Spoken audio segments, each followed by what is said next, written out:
And hi everyone. Okay, we have our analysis judging webinar here, and it will result in a prediction. It's possible it will be a pass, but I've sort of peeked ahead, and it looks like we will have a prediction today. Our agenda is I'm going to give a relatively brief overview of AJing in winning entanglements, but actually we'll even be doing that together, but we'll take a case that was already done, and then we'll do the new stuff. We have 3 new transcripts which have been self-judged because that's the approach in we, but then the rest of us will judge it independently, and I think we'll all learn a lot by seeing how different we may be, by how different people bring up different entanglements and connections, and hopefully this will actually help us all. Then we'll get into wagering. We should have a prediction of some sort, and even if it turns out to be a pass based on your inputs, I'll show you a bit about wagering and answer questions on that. And all along, feel free to ask questions and comments if there's anything that you don't understand. That's the approach I like to take. Now, I just want to remind you one of the big contrasts between what I call the old-fashioned binary ARV. Now, it's a perfectly good technique. I have really nothing particularly bad to say about it. People who get into it can do fine with it. As you've heard me say many times, I don't believe it's the protocol as much as the person, and the person sort of deepening themselves and continuing to learn.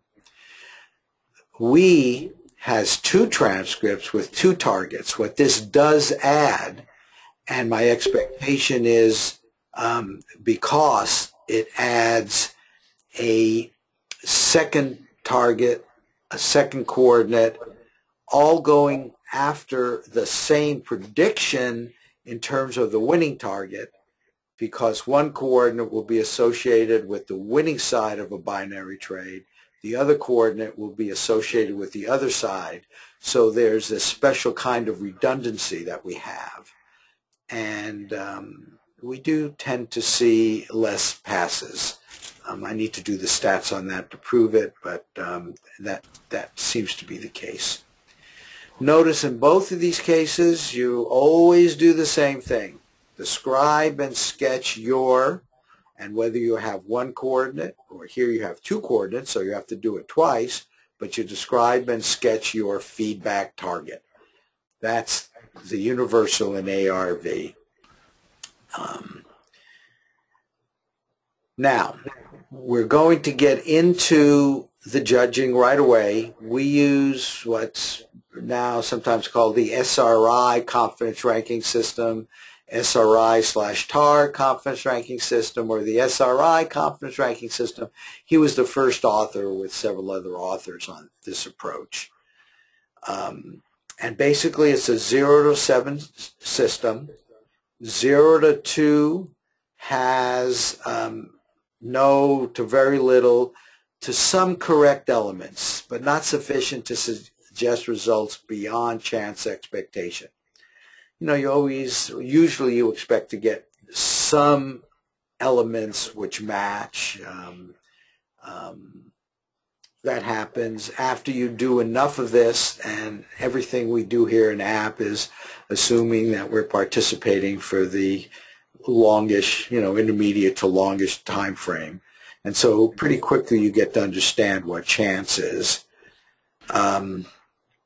3 is this mixture of correct and incorrect elements, but not enough of the former, not enough of the correct to indicate that the viewer has made contact with the target.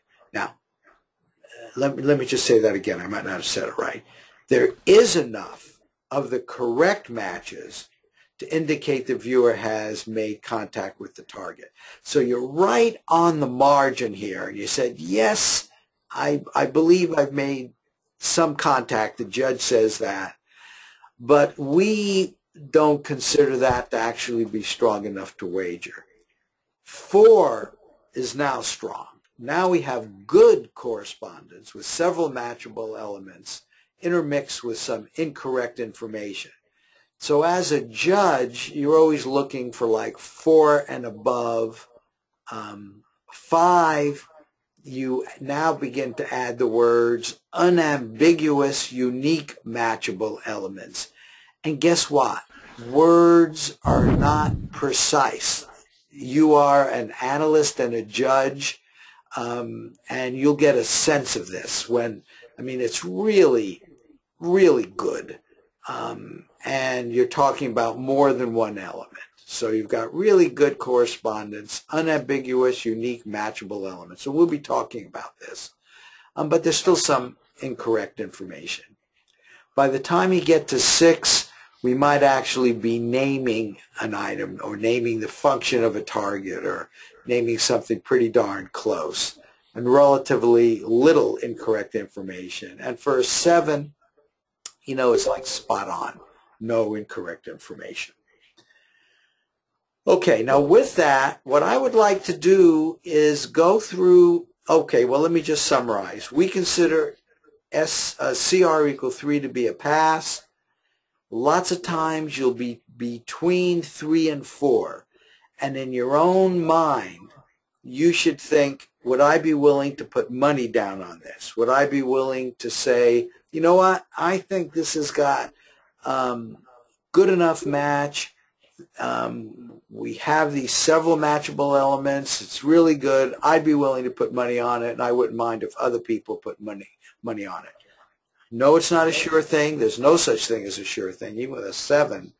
But CR equal 3.5 is considered wagerable in this system.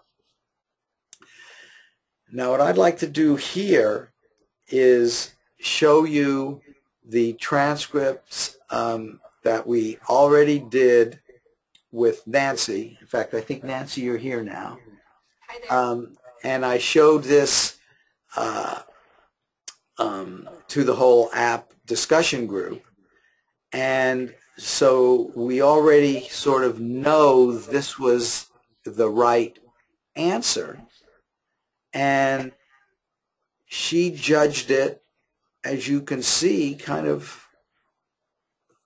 Let's talk about that. Do you think it was appropriate? She judged this and gave it, and I've changed your numbers in the database because it's got to be one number, Nancy. I made it a 5.75. So she judged it as a 5.5 to a 6. And really you need to put in one number in there. But hey, do you agree? Over a 5 means there's unambiguous, unique, matchable elements. What did you see here, Nancy, as unambiguous and unique? Probably this was pretty darn good, don't you think? And what the rest of you think, that this was kind of unambiguous and pretty unique? I would give it a much lower number than a 6 because there's misinformation in it. But it was my first, as a self-judging, it was the first gestalt that came in, was this barn, was the side, an overhang of a barn. That's right. And that's right. Tool shed and farm barn, and because it was the first gestalt, it was clear to me which one of those transcripts. Right, and I see this. I mean, you named it. That's pretty darn good. That's why you thought maybe it should be as high as a 6. It's outdoors. It's not perfect, though there probably are tools around there someplace. And the cowboy is a sense of a ranch. This is not on, but again, it fits the ranch. I mean, that's why you didn't go to 6 or 7, really. So the idea of something like this being a 5, 5.5, 5.75, that range makes sense. And do the rest of you get a good feeling of that? I mean, this was quite unambiguous. Got named. Outdoors looks pretty good. Okay, let's judge this one now versus this. Remember, in we, as you all know, you'll have two transcripts in front of you with this. What do you think this one might be judged using the TARG scale? Some of you jump in. Just don't listen to me here. You guys got to be participating. What do you see here that matches? You see anything here that matches? Deborah, you were having some problems with this. Let me ask you. Do you see anything here that matches? I think Deborah had it right. Russ says tree. He's right. Trees. Trees, right? What else? Green. And in fact, there's a picture of a tree. So you're clearly not at 0 or 1. And what do you think? I don't see any people. Mom, put your the car has a very similar structure to the barn. In terms of the opening here? Well, yeah, just the shaping of it. I mean, it's a structure. It's a structure. So besides saying the words trees outdoors, we got the bright sky, because it also says bright. And, you know, they've got a vehicle there, and the horse is kind of a transport device. Exactly. And what you guys are doing, and the newbies here, this is exactly right. You look at this independently, and you have to forget that this one was good if you did this one first, as we did here. I don't know if Nancy did this one first or second, but you really have to look at these independently and not be swayed. And sometimes, believe it or not, there are ways you can get both of these as being a 5.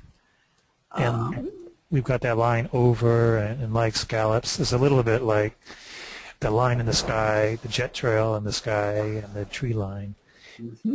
Maybe. So you would see that. What would you give this one, Scott? Probably something like a 1. Really? Even after having said all that? Yeah, because the tree line is not the most. The tree is not the most important element in the picture, and there's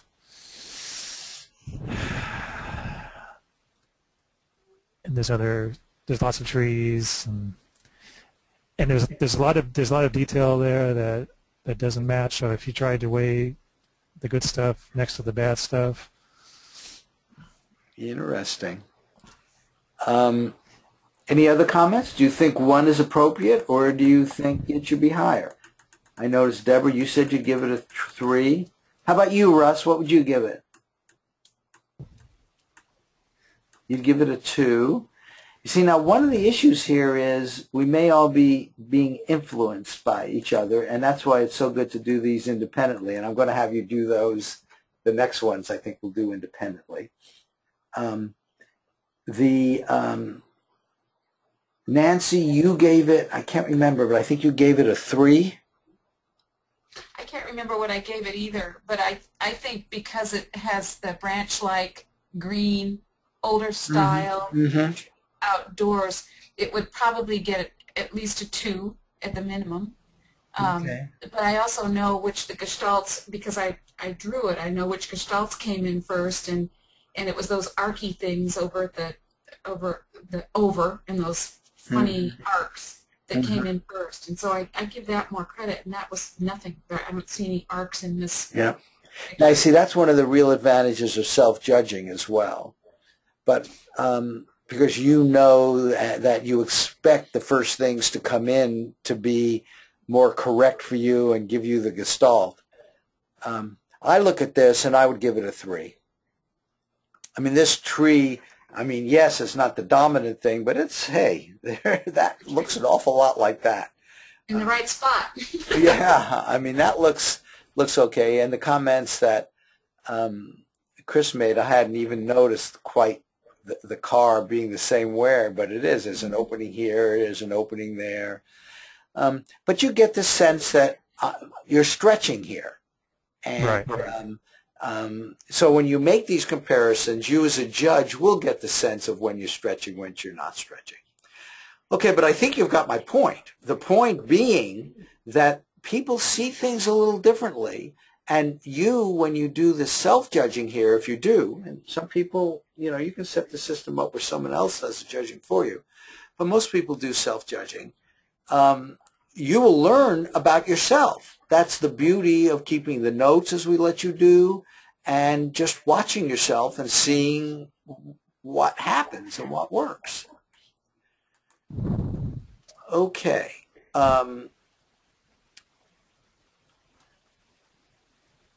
Let me see. Okay, this is the one I want to do next now. This happened to be her other side. Right, Nancy? Correct. And this one, when you judge, and it now, what I have to tell you about Nancy, which is really very interesting, God, I'm looking at this now with this, and you certainly, if you were judging this, you'd have to give this a fair amount of credit. But what Nancy did, which anybody who's using We can do, and she did this, was she saw 2 targets. I had all of you set this one up, so you're only going to see 1 target. I did that mostly for time, because I knew we wouldn't have time to do multiple targets. Plus, I wanted to tell you a little bit about that approach. But Nancy felt so strongly about this one here that she did not judge the other one. She wanted to go ahead with this and not give herself any front-loading, which turned out to be exactly the right thing to do. I guess the other thing I did want to show you was that with her, and this happens to be Nancy, almost all of you have seen this prediction form that comes out where she happened to be doing Forex. This was the date and time, and then you get this piece of information here, which is the first time she now knows the random setup between what's called side 1 and side 2, and then her personal prediction. Now, because she puts in her CRs, she knows this line is hers, and she knows her 5.5 to 6, which I changed to 5.75, was in fact in the down direction, so she could put in a wager on her own if she chose to. She did not judge the other, so that's why this is blank, but side 2, she gave, which is this side, she gave it a personal ranking of 4. And these were the other people. There were 3 other people who put in predictions. I commented, and this is important for all of you because I went with the strongest session, which happened to be Nancy's, and we got a hit on this. But I knew at this point in time, and I'm a group judge who sees all of this, that some people were going to get misses because they predicted on the other side. And that's the name of the game, and all of us have to know that. None of us are perfect. All of us have something to learn. So even when you get misses, you go ahead and learn. But it's only... Sure, please. Back on that other sheet, the one that you just were on, the data sheet, that one. It says group CR data, and then the line just underneath that says up CR, down CR, purse, side CR. That line, if it says, the first where it says up CR. That's the first number. Okay, so that always correlates with the first number and down CR? And side 1. Okay, side 1 is always the first one, and side 2 is always the Always second. the second one. Okay. And up and down is chosen randomly. Okay. And how do you choose that? The computer chooses The it? computer does. I don't even know it most of the time. Unless I Okay. specifically look, I don't know it. Yeah, Until it's probably now. better. I get to know at the same time pretty much you do, but So then the next question is on that same line, up CR, down CR. Personal side CR, what exactly is that? you remember on the page where you put in your CRs, at the bottom it asks, okay, having done this kind of as rationally as you can, Oh, now bring in your intuition. The intuition comes in here a little bit too. And tell me what you believe personally. And this is your personal prediction as opposed to a group prediction. And you actually clicked side 2, which made sense, and you gave it a 4 in terms of how confident you were. So that's what these two numbers are. They come from you. okay, so that comes, there's a, when you're putting data, when the viewer puts data in, then that comes in kind of near the end of all that input. It pops up and says, what's your personal opinion? And I said side 2, and I give it a confidence of 4. It's right there. It's on the same page before you hit submit where Okay. you put in the CRs. Okay. And then just to complete it, these two numbers go along with the other. And they're the two numbers that you put in for the other. Now, you chose not to do it, which is fine. To the extent that the system allows it, which it does, it's absolutely fine. And you did it for a very good reason. Yeah, I wonder if I had done it, if I would have shot myself in the foot. In this case, yeah, let's go back. Okay. So here, this graph just shows it's only after you get to that point that you know that 948 was side 1. It was and associated with over because it was the first coordinate. But the over and under is random. So, okay, so let's just go to the next one and let's see how we would have judged this. Because it might very well have changed. Your intuition may have been quite right. But let's look at this one first. I mean, let's just see what the matches are. It is outdoors. Guess what? There are trees back here. Okay? Looks a lot like these trees. Do we see any cars? I don't see cars. I don't see the scallops. This shape, I guess you might take to be this shape, huh? I think it's the top of it's the big red circle, the top of the red circle. Mm-hmm. But the cars, I'm wondering if my subconscious is teaching me about cars those could be cars on the ride. You know, absolutely. You might, absolutely. And I mean, while there are no bicycles there, there's certainly the strong indication of motion. There are people riding, and so I have to learn if I see somebody on bikes, maybe it isn't a bicycle, maybe it's people riding that my subconscious is telling me. I have to learn. Perfect. And that's what you're going to learn as time goes on. You know, none of us are perfect. Not even Joe McMonagle got his perfectly, but he certainly did a pretty good job. But we're approaching that. I think all of us can approach that. But I certainly see the motion here. What do you think you would give for this? You, Nancy, since you're talking about others too. What would I give it? Yeah. And the rest of you, write it in the text box. I don't know. I think I would probably give it about 3, maybe. Except those arcs. Now, the arcs across the top came in strong. And it was a physical feeling of movement, and I had a physical feeling of clicking in, which I didn't write because I didn't know how to. I can't draw that physical feeling of being clicked in. But so personally, I might give it a 2 or 3. Oh no, okay. No? And I'm sitting here, and I would give it a 3 or maybe a 3.5. Okay. Because of the movement, and the cars. It's even a small little car. You know. And how the way about the others? the way the people are on a slant. Mm-hmm. Now, all of us have to be open to the fact we're doing this example knowing the result. What we're going to do next is we don't know the result, but I'm trying to get you, used to that and trying to get you to be unbiased even though you know the result. But I wouldn't have any problem making this a 3 or a 3.5. I mean, again, the tree, it wasn't your first thing, but it's certainly up here near the top. Trees against outdoors. I would have a hard time giving it a 1 or a 2. I as a judge, remember, each of us are our own judges, and the self-judging allows you to learn as time goes on. What you said, Nancy, about learning about the motion here made sense to me.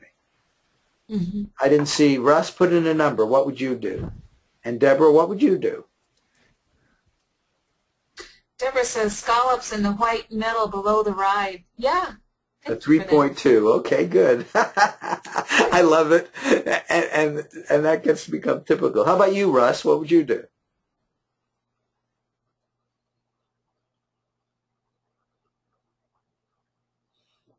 Russ, the red awning would be scary. Yes. Yeah. Okay. Yeah. That could be a pole barn. Now let's look at the other one. I'm looking at the other one now. What do we say about that one? Like an old wheel, you'd have to give a fair amount of credit for the wheel, for sure. That's a big gestalt. Yeah.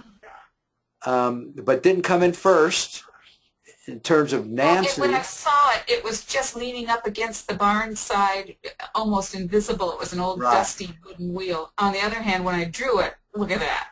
It's just exactly like the wheel. Right.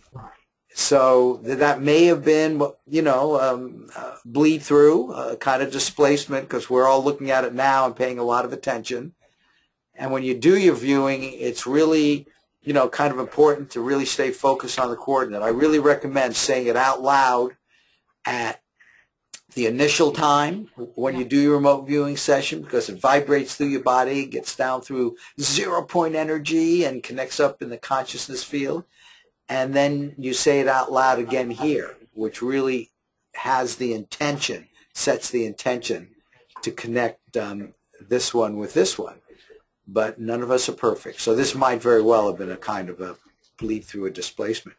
But other than that, there's outdoors. What else is there? Red. Why don't I see red? Oh, It's red, over by the right bucket. there. Yep. Yeah. Red.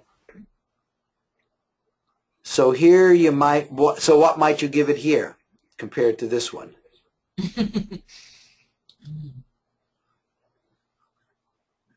Maybe a 3. What do you think? Yeah, this is so strong Yeah, it is. that if you gave it a 3, it would be hard to disagree. It's good to keep going back to the Targ scale. I'm looking at the definition of 3. Mm-hmm.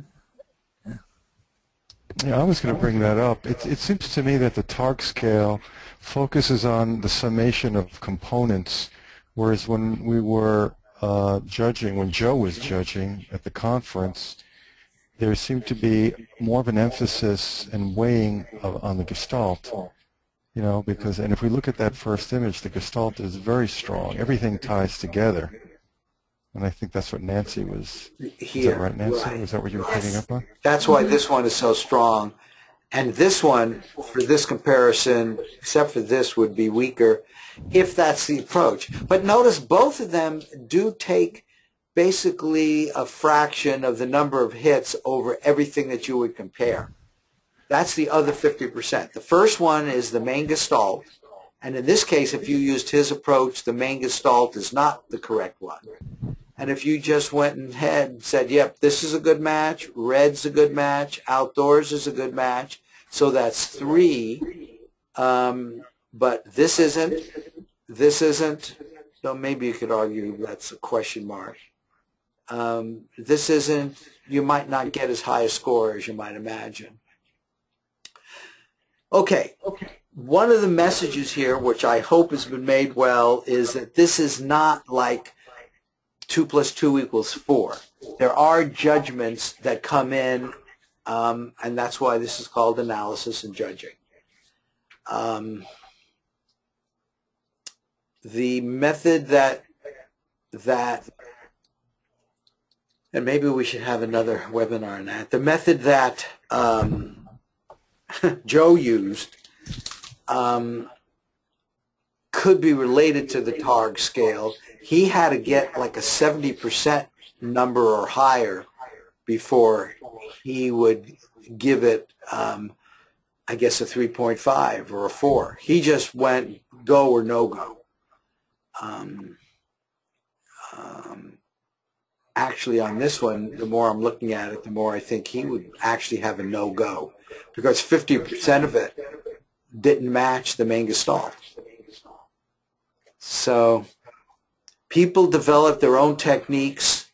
What we're doing is using the TARG scale and relating that to maybe other people's scales. But for now, we is using a TARG scale, and you need to put in those kind of numbers. Okay.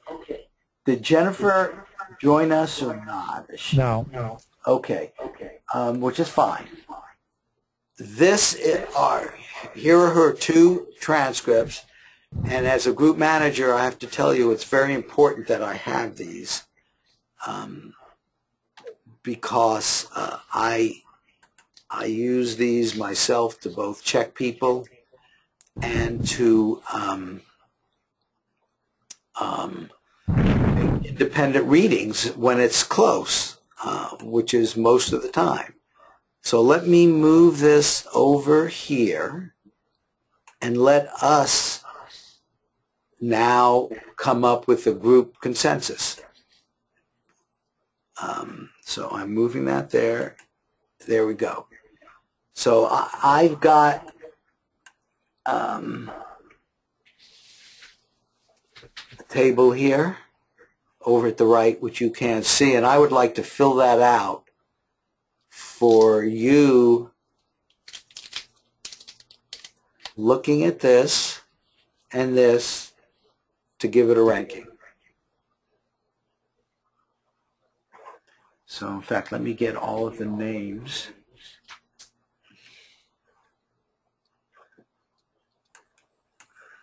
People here. So you guys, I would like now for you to independently, okay, so I'm going to be adding the names. So there's Chris is here. Oh good, hi Christine, you're here. You might have to put yours in the chat box and then I'll copy it over.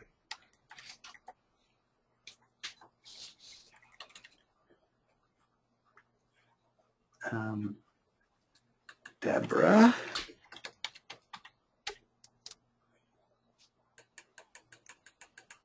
Oh, hi, Michelle.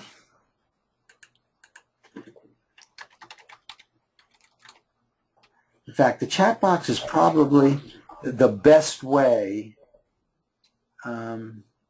Okay. And yeah, try not to be influenced by others. So it's, yeah, in fact, let's pause just a little bit here.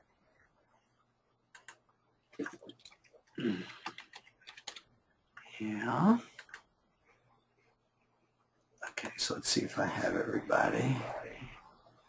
I have Stefan. We have Russ. Let me get Nancy. I'll put you up there because she's not here.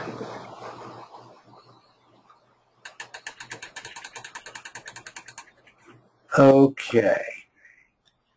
So let me bring the table over. The only one so each of you should have like written it down. The only one I saw was Deborah's, and she gave it a 5. What did the rest of you, let me bring over the table as I now have it. Wait, I have to close this, and I'll bring this one over here.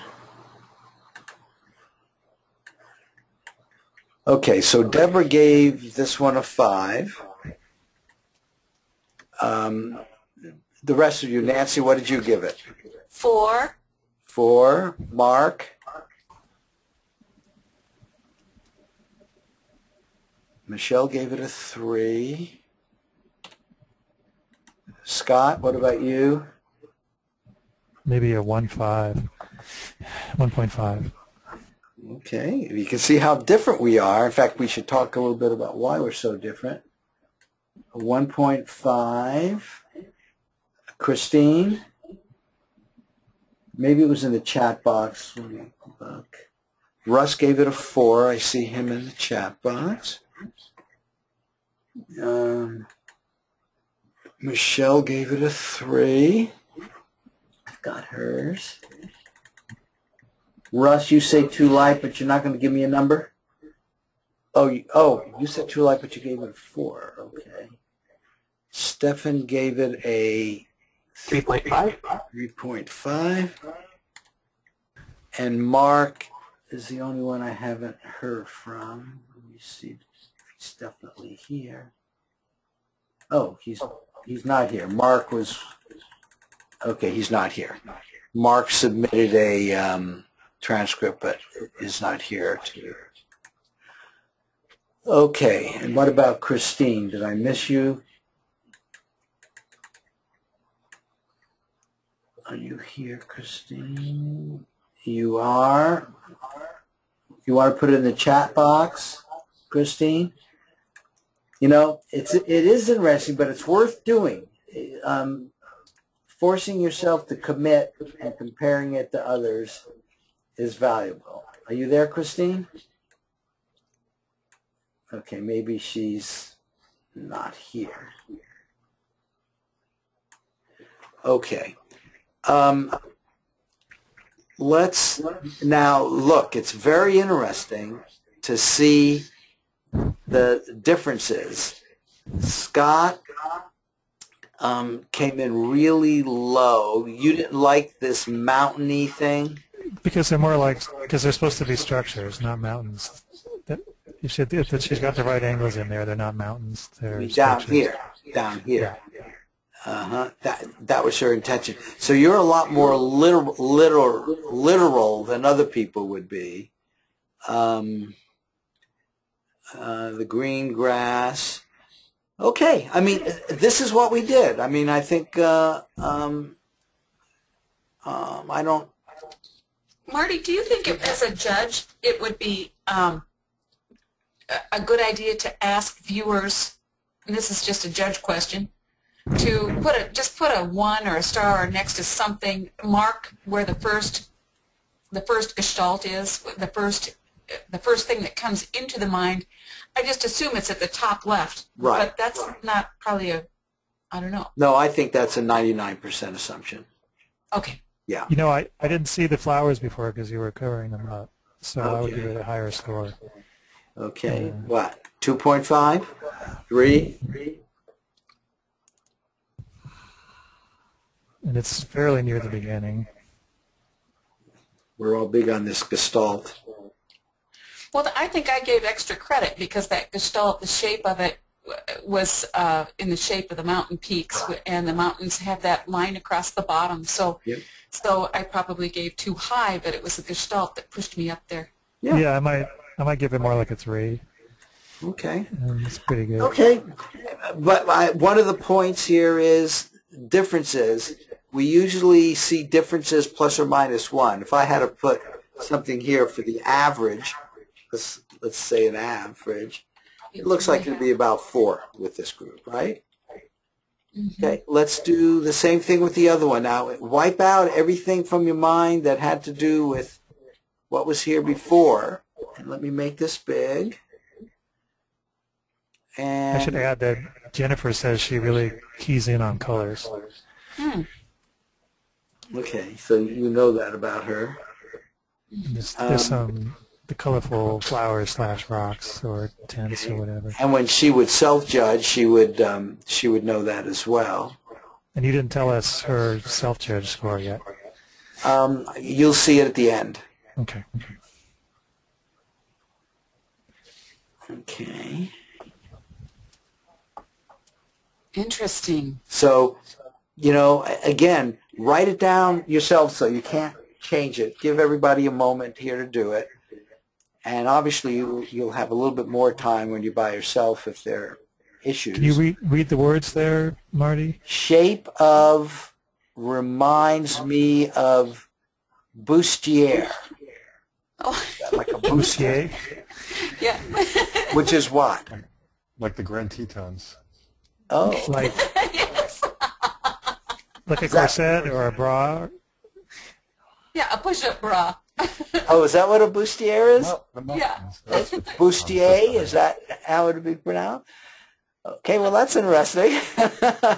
But I don't know if that was the shape that got that for her or what. Anyway, shadows cast with light, like a football stadium. And then reminds me of Mexico Plaza with path for walking. So what's interesting is to know whether or not she gets the images and then says what it reminds her of or how that works. But again, she does self-judging. Reminds me of a green algae under microscope. That's what this one is. Like a chair, flash, White House, green yard. Flash of White House, green yard. And I like the fact she puts her end time. You know, this psychologically ends the session. Okay, you've got your judgments. And, oops. Wait, let me get the right one on here, and let me get my Excel up at the top. Okay. Tell me. Michelle, is that a new one? That's a 2. Okay. Why don't you just shout out your name and a number? This is Nancy, and I'm 3. I was going to give it a 2 until Chris said Grand Tetons, and then well, okay. up to the 3. I don't know. Okay, somebody else, shout out your name. Stephen, 3. Stephen, 3. Anybody else? Russ? Russ, you'll have to write it. I'll give it a 1, Scott. Scott gives it a 1. You don't Deborah? have my name in there. So Go ahead, Deborah, jump. I know you're new at this, but jump. I think Deborah left. Oh, really? She had a meeting, I believe. Oh, okay. Russ, what are you going to do?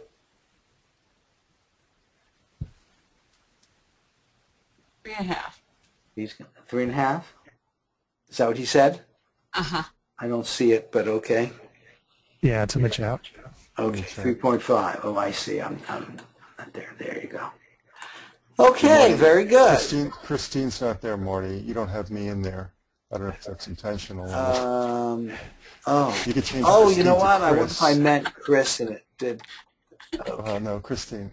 Anyway, I would have had a 1.5 on the CR1, just for the record.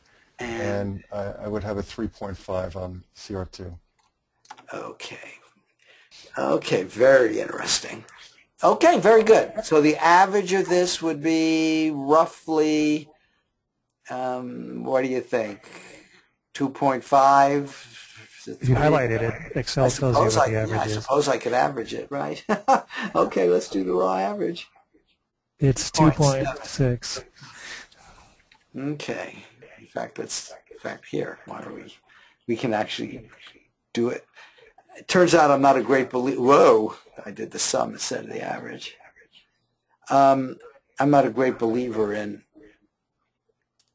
3.4 in using averages, but I think for this meeting it makes sense. Okay, so that's it. We judged it. You now can... Can we as a group go over the elements that matched in that second transcript? Here. You mean use like Joe's technique? People who gave it a high score, what did you see that matched? I like the shadows cast with light, like a football stadium, and the little doors reminded me of doors on the tent. Right.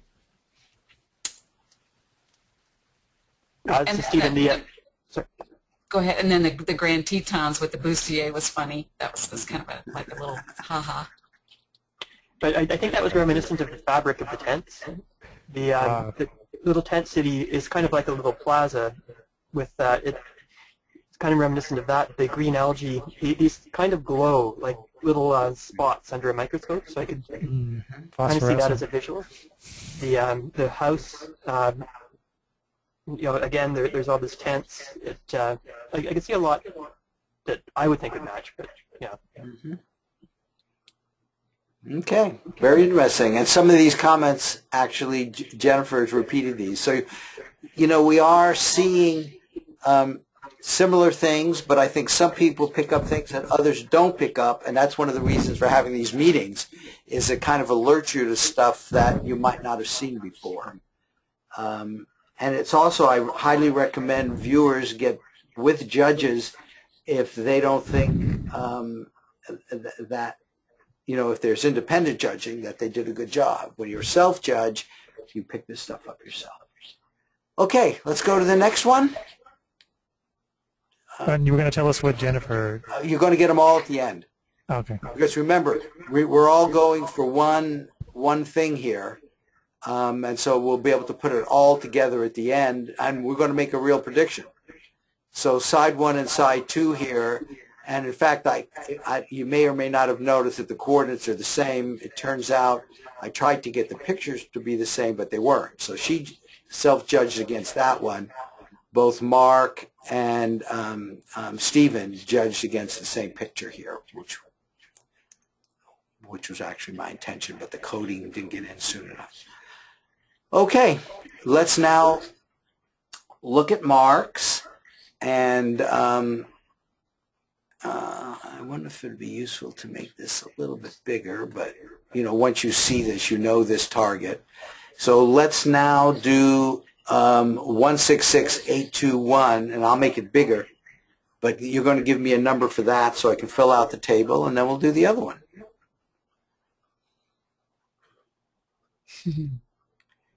And if you can't read any of those words, let me know. I'll try to. Yeah, could you read them out? Okay, I guess maybe I do have a better view. Okay, so it's blue. Largeness of the surrounding space makes me feel small, alone. Ethereal, I think. Immersive. O, engaging. I don't know those two words. This is another reason self-judging is good. I know some people make people write these words out because we're not getting the benefit of that. Fear of not making it back. Nebulous, disregarding, falling back and down. Oh, descending. Falling back and down. Feels like visiting somewhere that doesn't usually go and is haunting. Special movement, night, dark, or little something right, lateral right. Blue glow, light streak, water, claustrophobic, reflective surface, thank you. Ethereal, otherworldly, something man-made or mechanical. Thank you. Mechanical interfacing. With the water. With the water, right. With the water. Western man polluting our environment. He's not natural. Underwater, old, black and blues, artificial lighting, wet, water, I read it as teas, but it might be trees, can't tell.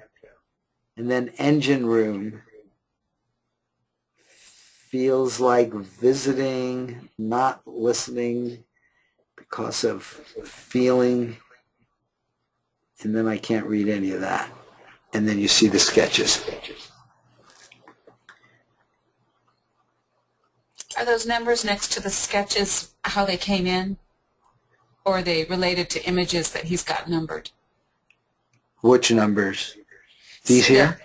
The sketch on the left side of the left paper. Okay, wait, hold on. The sketches on the left. Oh, these here. Yeah. Right. Are those how they came into his consciousness, or are those related to something in the...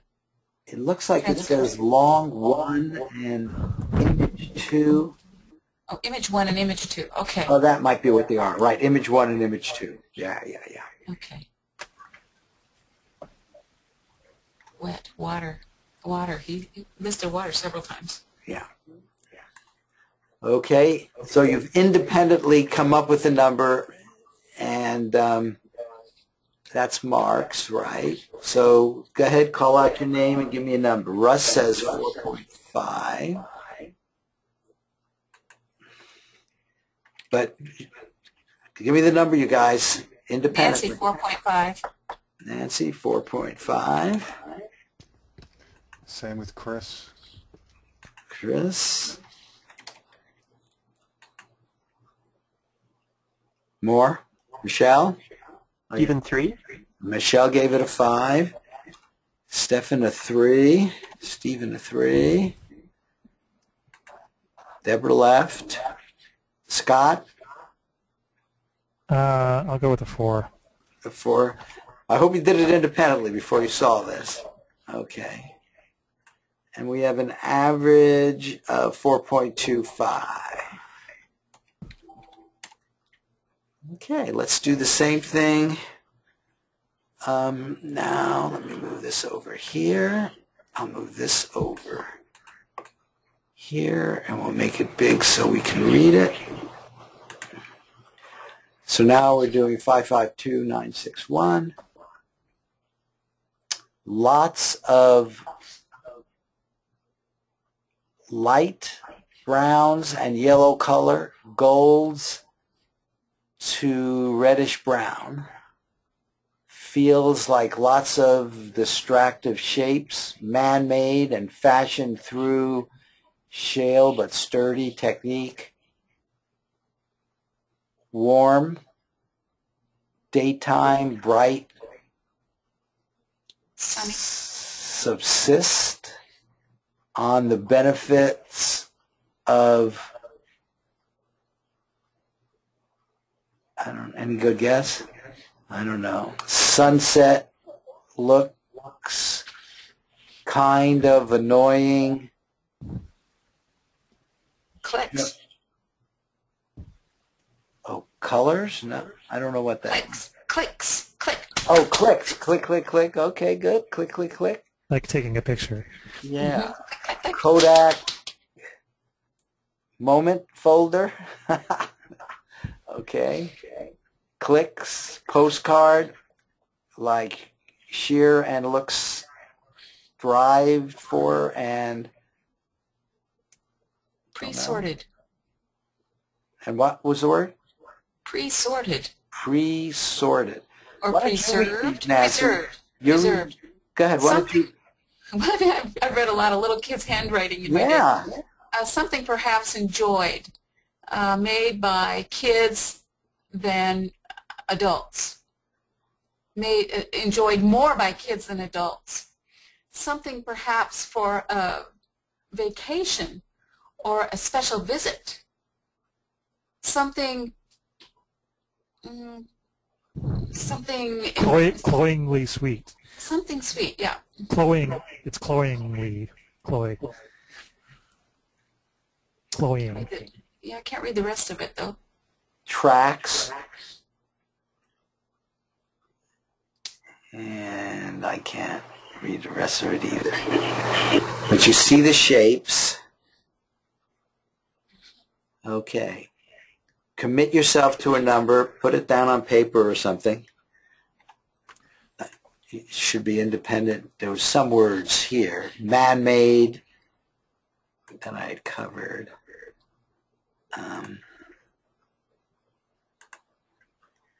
Man-made, looks like movement.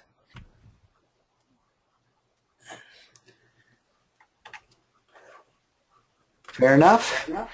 Can you put it back up there big one more time? Sure. The first, Sure. his first feelings, I'm going to say, were at the top. Lots of bright browns, reds, yellows, colors. Feels like lots of distinctive shapes, man-made and fashioned through simple but sturdy technique. Warm, something daytime, bright, sunny. Okay. All right. And his images. Russ, you gave it a 0. I gave it a 0.5. 0. Scott, 0.5. Steven, 0.5 as well. 0.5. Chris, 0. I mean 1. 1.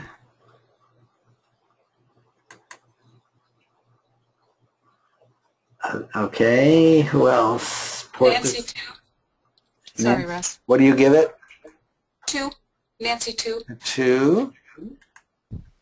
And Michelle, a 1.5. Okay. And I hope that was, and I guess it was, independent. They're all about the same. You know, it's when we disagree, we have something to touch. Somehow when I was reading it, I thought it might be more than that. So this is 0.9. Let's just put that in as, well, we'll put it in as a 0.91. Interesting. The clicking, the photo, the Kodak photo moment I thought was pretty good. Yeah, and the clicking was good too. Right. So And then the warm daytime, bright, sunny. Yeah. I would have probably been up more at the 2 level, but that's fine. And just understanding that you have to bring that in. Okay, let's do the last one. Hopefully, any questions about what we're doing so far? Comments? You begin to see how different people do judge differently. That's why it's called judging and analysis. So let's do the next one. Let's do this one first. It's probably a little too big. And let me make this full size. Okay, here we go. So you probably can read that yourself. Target has elements of motion energy. Likely straight line motion. Natural. Feedback photo is or would be mostly blues and whites, some black gray, thin, irregular. What word is that? Green. Green, okay. Horizontal with black. Very little sky in photograph. Bright, luminous. Luminic, yeah, luminous probably. Outdoors.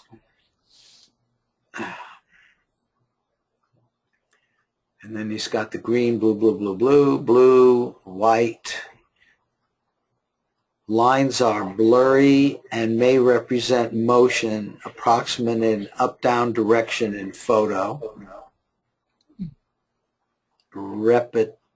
Repetitive is irregular.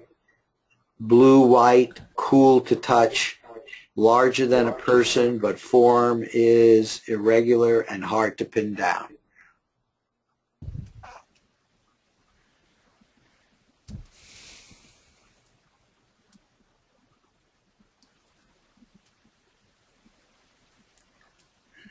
Okay. So let's We say okay way too much. So independently put down the number, and no, yeah, we're right. Now we'll wait for what Stephen did. Why don't you guys give me your numbers? Can I look just one more second while Sure. others are No, giving no, their no. numbers? We've got, I always try to keep these things down to 2 hours, and we're Were you 2 hours? I'm sorry. no. We're only into this an hour. No, we're doing just right here. The main thing here is learning about judging. And remember, you're really only judging on this one all by itself.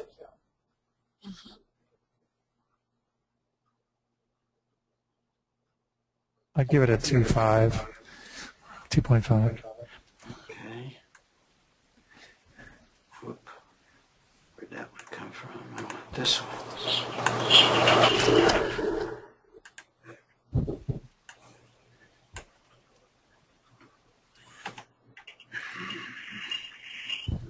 I want to do that. Okay, so Scott gave, that was the 1.66, yep. Scott gave this a 2.5. Remember, independently, give me your numbers, guys. Russ gave it a 3. Nancy, 3. Nancy, 3. Chris? Chris 4. Chris, a 4. Yeah, I'm going to put mine up to 3.5. I know that sounds silly, but that's the wagering. I think it's Okay, so, okay. And then Michelle put it in the audience. Did Michelle put it in here? She said a 2. Okay. That's a 2. And let's sum it up. And we get an average of a 3. And then for our last judging trick here, folks, we'll take this. And we saw biological, but now we get to see the whole thing here. Let's see what we got. Please use this page, right? Multiple, man-made, biological. What is that? Multi-colors and feedback photo? Or main colors and feedback photo. The main colors and feedback? Yeah, I think that's what that says. Main, right? Yeah. Yeah. Brown, some light gray, thin white horizontal line. A man-made, segmented. We ought to get you to read it, Mark. Stefan. That's Stefan. I'm sorry, Stephen. It's mostly regular repeating sections. So segmented with mostly regular repeated sections. Light gray, not completely solid when struck. Then sort of a diagram of some sort of almost overlappy type things. Then describing the biological, irregular twiggy appearance, very solid and brown, and then a little picture of the biological. Yep. Okay, take a look, come up with your numbers. Are you saying that's a biological symbol, or did you actually draw the... That's intended to be a drawing of the biological. Like a plant? Yeah, I was feeling like it was a solid brown plant. It was twiggy. An irregular twiggy. That's right. I see. That's where the twiggy connects up with this. Mm-hmm. Uh-huh.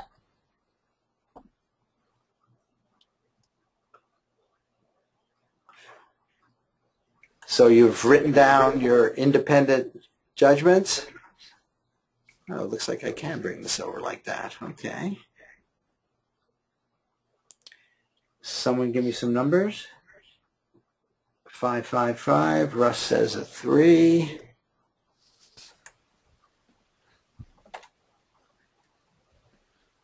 Anybody else? Nancy, 3. Nancy, 3.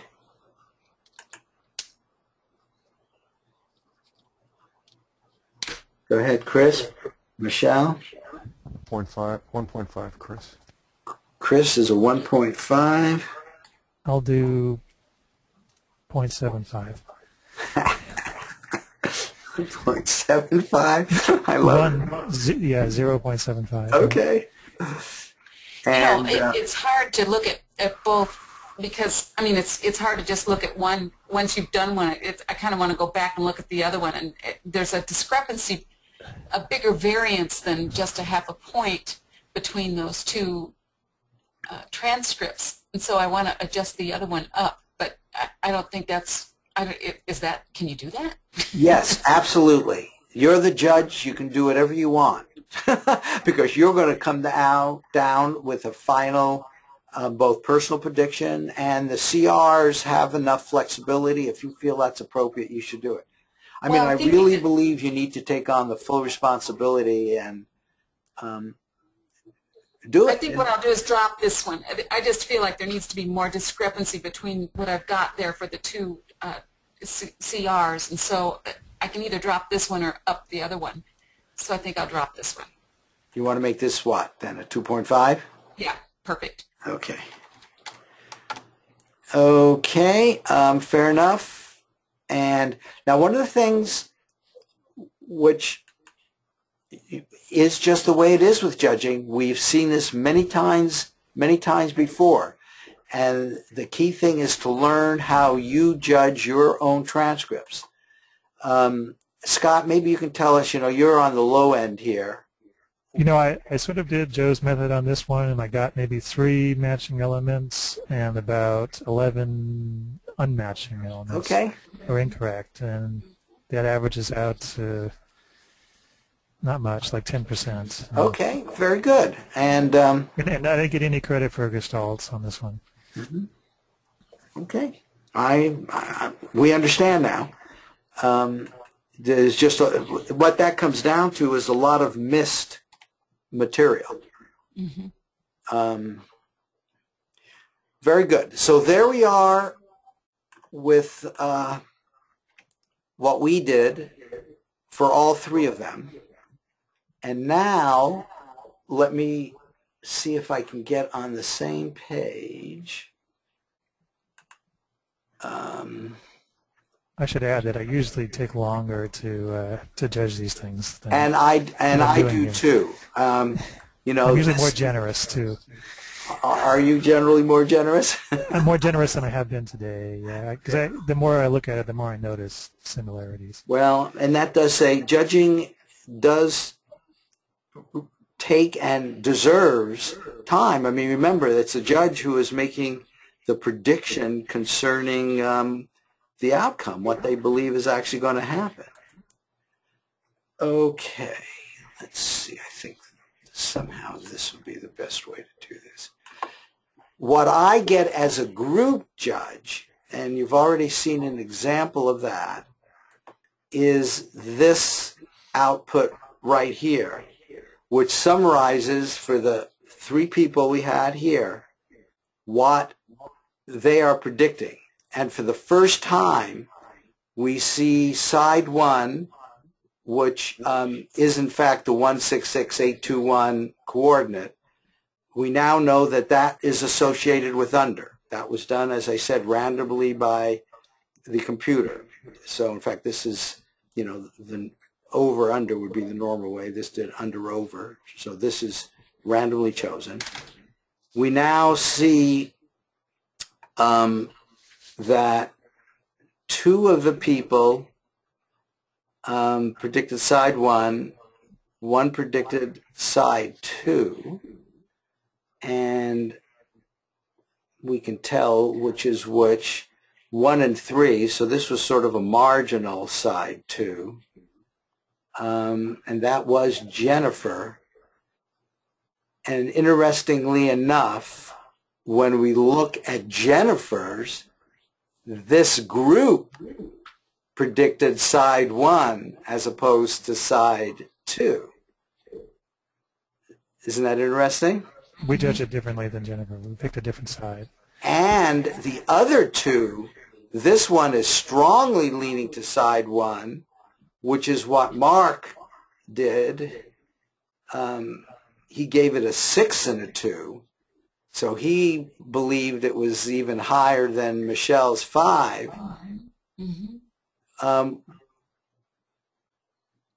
Let's see, Mark was not here with us, correct? Correct. He couldn't make it. And Jennifer warned us in advance that she had something She to wouldn't do be able during this meeting.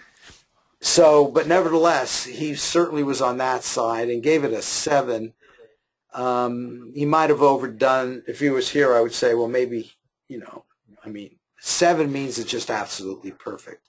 I think what he was saying is that that has very high confidence in his mind. Yeah, well, the viewer knows what he saw, and sometimes what I see and what I draw on the paper, the drawing can't do what I saw in my head. Well, and that's right. It's really hard. And that's probably what he's saying here. But I would like to talk to him, since he's kind of a newbie at this, that he just want to say, yeah, I feel really, really strong about it. It can't possibly be the other one. Or, you know, was there enough doubt that maybe it should have been the same as that? I don't know. I don't know what's in his mind. A 7, in some ways, these numbers, I'd like to correlate. When a person gives a 7, I'd like that to be right 100% of the time. And sometimes there's an overconfidence that comes in. I've seen people give 7s because they were just so sure it was right, or they wanted it to be right. So Does you just intuition play on that at all? say that again? Does intuition play in on that confidence at all? Absolutely. More here, in my opinion, than here. Because here you're going to, this is your own personal prediction, and you're going to, this is the thing which you get the graphs that I show you and how your hit rate is. It's all a function of this number, not these. When I do analysis, I'm also going to be looking at these. And notice here, I'm looking at all of these, and I say, okay, well, rationally, this really was only a 3. I probably, you know, would go with side 1 in any case, because here the side 2 one is weak, and even here it's weak. So not having you, I think it's pretty clear that as a group, we would predict. So as a group, I should add that even Jennifer thought it was weak. Which one did she think was well, weak? no, Jennifer went the other way. Well, but it was minimal, but she went with side 2. But not over 3.5. But not over, exactly. So, you know, I would easily take this to be a pass. In other words, right, we have side 1, and a pass. And I wish she were here so I could tell her she could have just passed on this and with these kind of numbers. Or did she use her intuition and really think it should be here and weak, which I've done at times. But those are the choices. So, and that's important for all of us to understand. But I think here we would agree that the group prediction is side 1, which is under. Right? Okay. Yes. Yeah. You know, Marty, what's interesting about the sporting event that you have here, the soccer game, is that the probability of the third outcome, which is a draw, is very high as opposed to many of the other sporting events that we engage with. So there is an over, there is an under, but there's also the probability of a draw, which this really isn't addressing. You know, that Could you is comment on that? interesting, and we might not have handled that right. You know, this is the first time I've ever done soccer. Yeah, you're supposed to say at the end of regulation, because that's the way they bet on it in Vegas. And that could be, and that was my intention here. But Chris, and so that is, and I said that someplace, so without overtime. Anyway, that is the intention here. But Chris is right. In fact, let's now go into wagering. Okay, so we've done the first part. We're Marty, right while we're here, just real quick, since you've never pointed it out before, but if you look at Jennifer's comments, we want to encourage people to make comments. Yes. They help the judge. And the best thing to put in your comments is what you think matched that winning target or the highest score that you gave. So Jennifer thought she was matching the other target, and this would be a place for her to describe that. And then in detail, list every element that you want to stand out in your transcript, every word, every symbol that matches. Plus, if there were some that you intuitively, came in, one of the things all the people who've been around for a long time say, if it comes in and it's like a total surprise, it came out of nowhere, you might want to say that here, because that really means that both you as a judge and me or Scott as group judges would really want to take that into account and potentially give it more weight.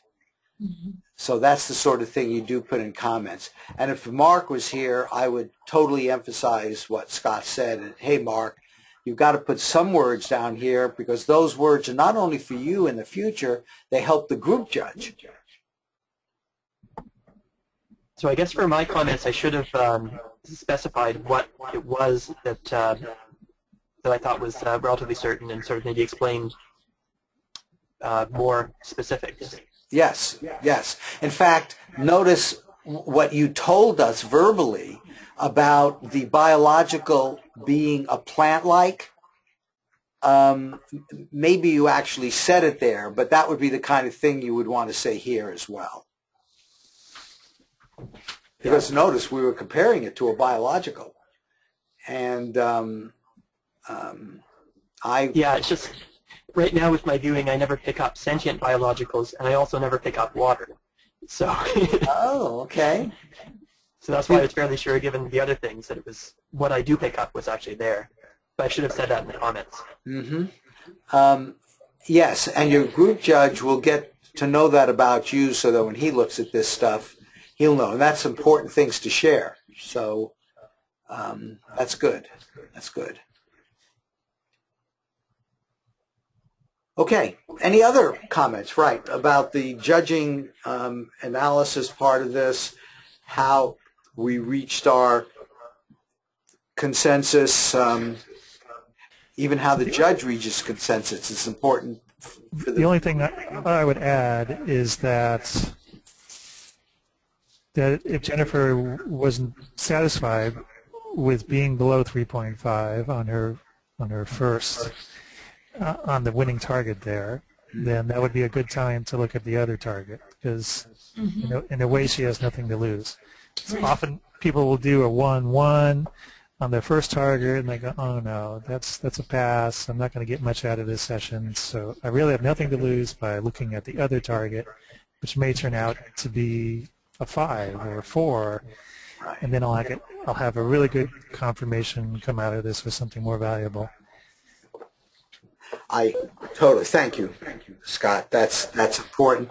In fact, I will say what Nancy did in not looking at the other target is the exception, and she just used her intuition. She just used her intuition to not do it. Most people, in fact, will look at both because very often you'll see numbers which are supportive. And notice a 6-2.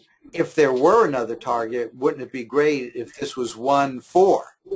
Because then the other, in fact, would be supportive of being on the over, and the winning side is supportive of being here.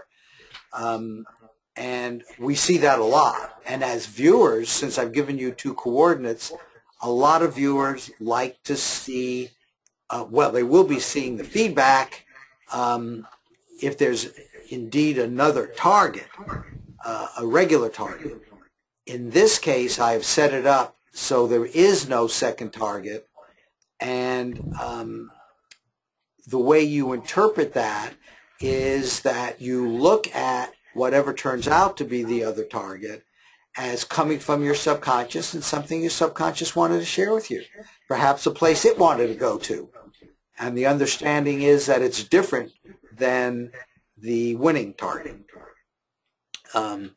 So at feedback time, and I will be putting a note to this effect to you when you do feedback, that you look at your other transcript and say, oh, that's where my sub sent me.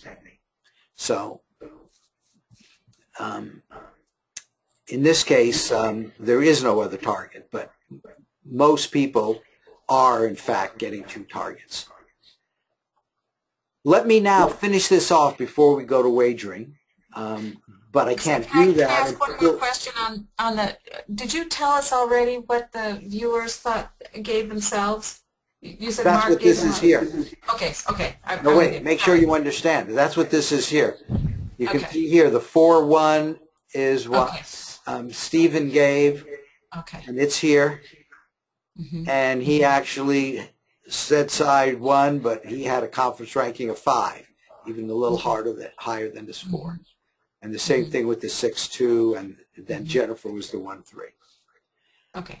Okay, so what we now know is that we're predicting side 1. We also know that that's under. What we don't know is what the line is. So the way we have to find that out is by getting into wagering. So let's now talk about wagering. There's some sites out there, many of them, offshore sites. I have to tell you, as far as I know, most people, every now and then you'll find somebody that says it's not illegal. Some people will actually tell you, even in the U.S. it is legal, but it would, have to go through the court system to do all that. But most people will say it is formally illegal in the United States to gamble using these offshore sites. And then it's probably also fair to say that no one's been prosecuted for that? Not one person. The closest they've come is to a group who were trying to, not a group, it was a site like this that was out of the U.S., and they forced them to close down. But no individual has ever been prosecuted. It's known to be a multi-billion-dollar business. I've certainly stopped even thinking about it as being a problem. But some people do consider it a problem, and they should do financials. Okay, so this is my account, and it's bookmaker.eu. A lot of us use it, but there are others out there. There's something called 5 Dimes. I take no responsibility if there are problems with them in the future, but it's the one that I've made a judgment to use. That's about all I can say about it. It's been around a really long time. It's got a good reputation, but there are others out there as well. So I open up something like this, and up comes soccer, and we want to do the World Cup. So, and all of them have slightly different interfaces, but they're all pretty easy to learn. I now do continue, and we'll see what my options are. We want to do a straight bet. Now this is the one, regulation, see, and I didn't look at this before because this is where the draw is. Had I said overtime and shootouts included, that would have been a clear, oh no, but notice they're not doing an over-under. Yeah, they can't. It's not in a shootout. It's just the one who wins. Right. And there's no chance of a draw if you include the shootouts. Right. So we could have done a team. I mean, we could have done a team. But you see, one of the problems with the teams, and we're not talking wagering, so let me explain, because some of you may not know what these other numbers mean. So let me actually explain it in this context first. Anybody know, what does the PK mean? Penalty kicks. Okay, so this includes the penalty and the kicks and everything. The plus 140 means that if you put up $100 on this bet here, you will get $140 back. Let me just make sure I said that right.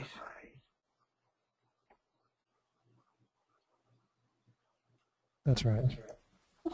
It is right. Because here, if you put $100 down, no, here with the minus, that is right. With the plus, that's sort of on what's like the favorite side. So you'll actually... No, that's the underdog. No, that's the underdog. The plus is the more. underdog. So if you put up 100, you'll get 140 back. That's the underdog. The favorite side, the minus side, if you put up $165, you will get $100 back. So this disparity, which is the thing that I like to avoid, I like things to be near 50-50. But this is how you read the plus and minuses, and it all scales. So if you were to put $10 down, you would get your $10 back plus 14. Here, if you put up $16.50, you would only get $10 back. So these are called the American odds. Now let's look at this with the over-under. Notice these numbers are much closer. They're both minuses, but they're closer.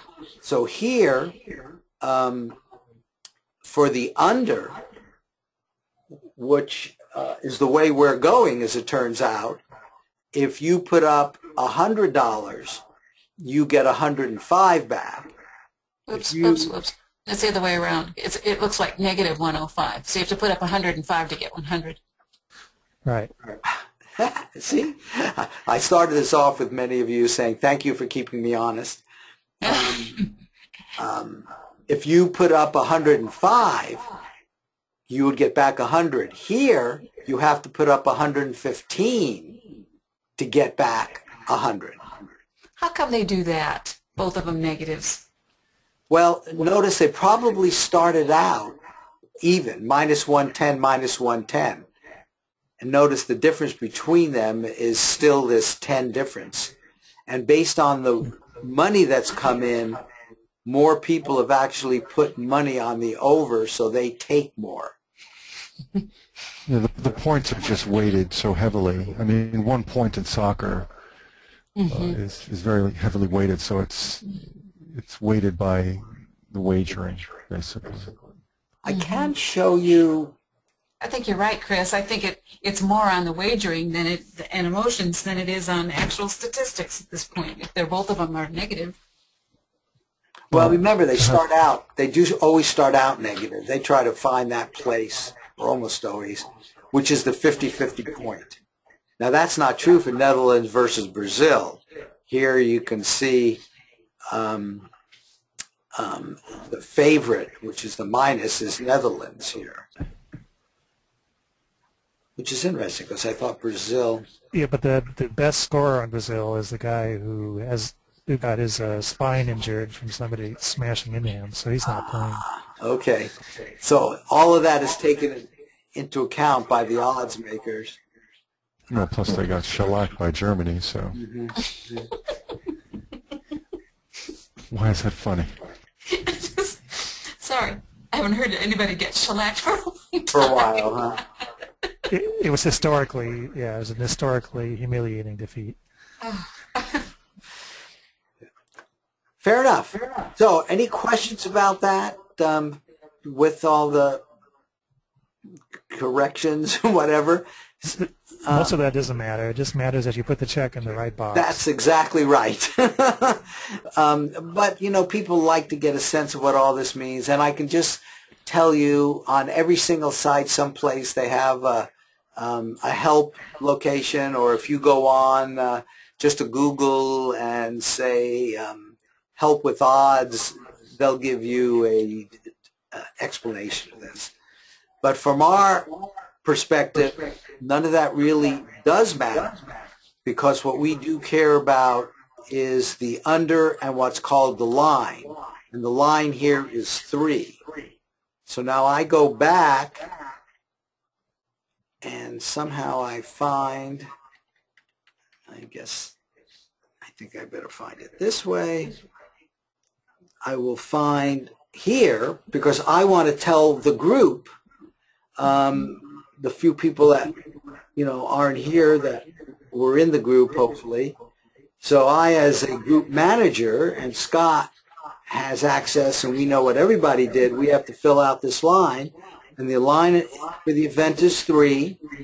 Side 1 is under. So we are going under with a line of 3.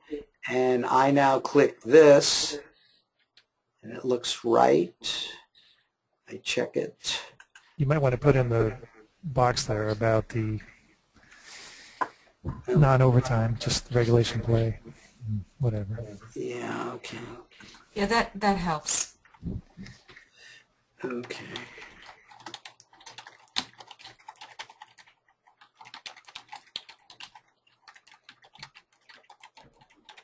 Okay. So we can put in stuff like that.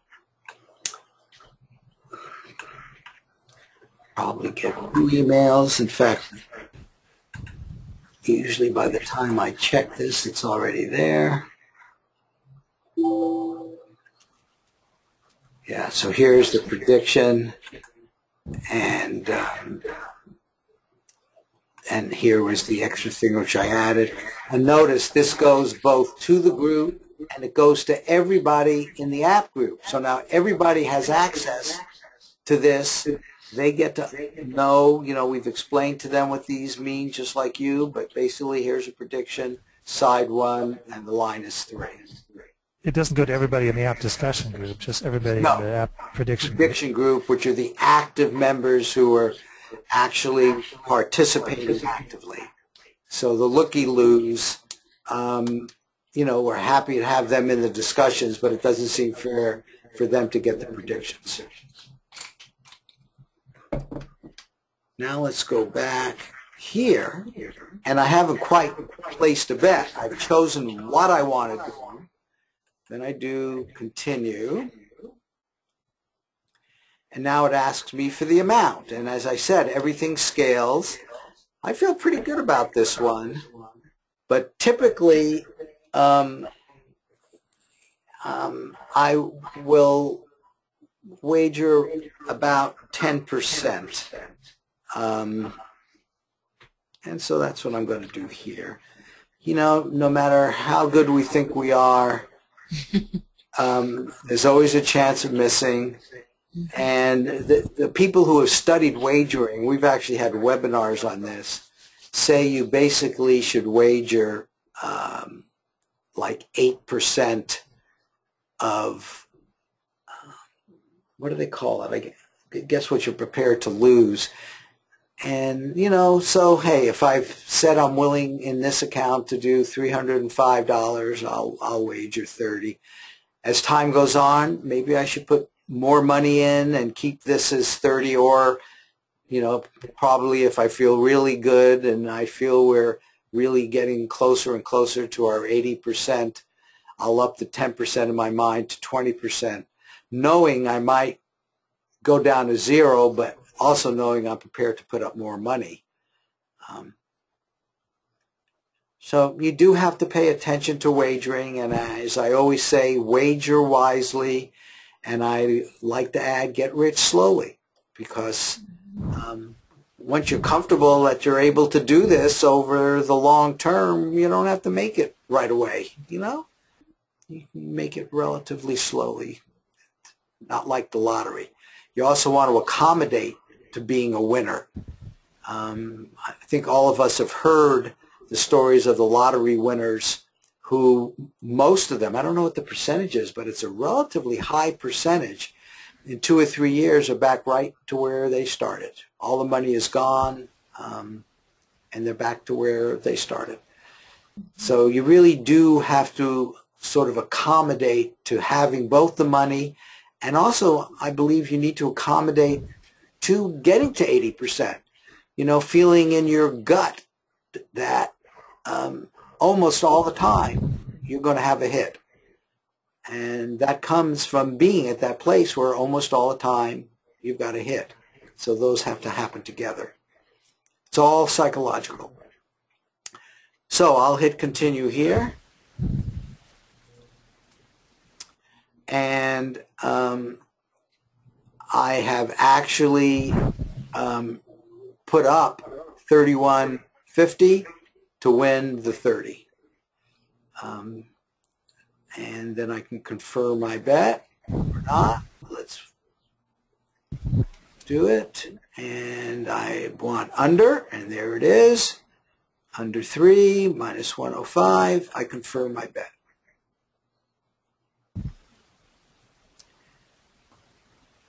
And there it is. So it's now done. Turned out earlier today, someone, I think it was John, had a sports bet, and I bet pretty much about the same amount on that. I guess less, probably $25 or something like that. Now, there's one other thing which I said, okay, so you feel like you got a sense of that? No questions? Comments? Are you going to talk about parlays? Yep, that's the next thing. So let's now talk about parlay. At the very beginning here, I didn't point it out, but here it said straight. Notice one of the other options is a parlay. So now we do parlay, and we open up this, and now I got the options I got before. We didn't look at all of them, but if you notice, here's Argentina and Germany, and here's over and under. Now, Scott is doing that one. When is your prediction going to be out there, Scott? The deadline for the transcripts is tonight at 9, and we will have a prediction by 1 or 2 in the morning. And just for example's case here, we can pretend that the prediction is going to be under. So, and I can go all the way through now. So this is our first one. So that's under. And then this one, if it were under, there you go. And notice where they've started this out, minus 110, minus 110. So you put up $110, you get a $100 profit. Either way, and that's what these guys do. They choose it so it's even either way. By the way, if it does turn out to be a draw, it's a push. You get your money back with no fee whatsoever. We have to face up to what to do with feedback, and I'll talk about that. Notice again, it says regulation time only, overtime and shootouts not included. Yeah, and that's what you're planning on doing too? Yes, I put that right in the tasking. Yep. So, so depending on what comes out of Scott's prediction, you'd either click the over or the under, and then you do the same thing. You do continue. So if you put $30 down, say, then, and they both predictions are right, is it more than $30 that you win? Yes. Yeah, you win a lot more, but in general, you bet less on a parlay because it's more risky. Because you could be right about one game and wrong about the other game and lose all your money. Mm-hmm. Marty, you could enter $30 there and go continue. Yeah, and you'll see the payout. Just don't confirm it. That's right, all. right. So just to see the calculation. I just wanted. Oh, there, don't hit confirm. Ooh. So $30 invested would yield 81.82. There you go. So you can see if you hit both games.